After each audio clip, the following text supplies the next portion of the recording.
Everybody, and today I'm going to be showing you how to play checkers. And checkers is actually a really easy game to play.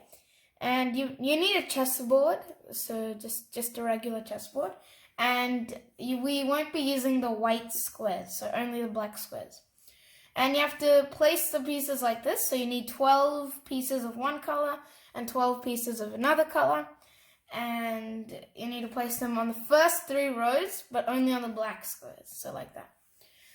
And also, one more thing, you have to make sure there's a black square in the bottom left-hand corner of so you can't turn the checkerboard like that.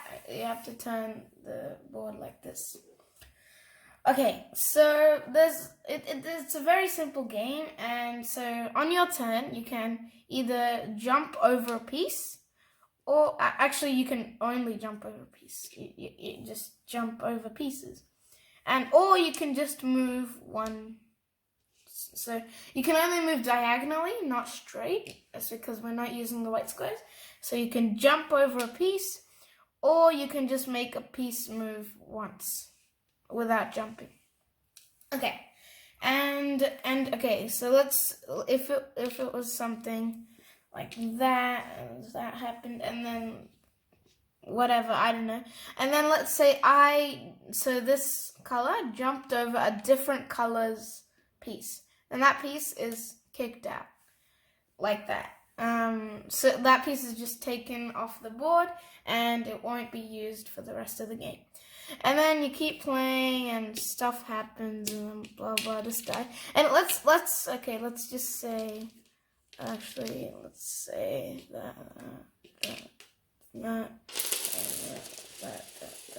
that was taken out, and this was over here, and stuff. Okay, so I just placed it in random positions. So let's say something like this happened, and this guy right here reached the other end of the board. That means it becomes a king, and you might make it 2 pieces to symbolize that it's a king.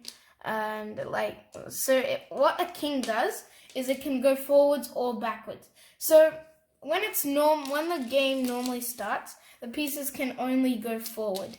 So I forgot to explain this to you, but I'll just explain it now. Sorry. Okay. So when the game starts, the pieces can only move forward. For example, if I go there, then that piece cannot come back there. They can only keep on going forward. But if they reach the other end of the board, then that means that it can go backwards. So that's basically it. And the piece is gone. Okay, I just got the piece back again. And the first person to eliminate the other team, so basically kill every single pawn, every single thing on the other team, wins. And that's basically it. So if you like this video, please make sure to hit the like button, which is right down there, as well as the subscribe button, which is right next to it. And goodbye. See you in my next video.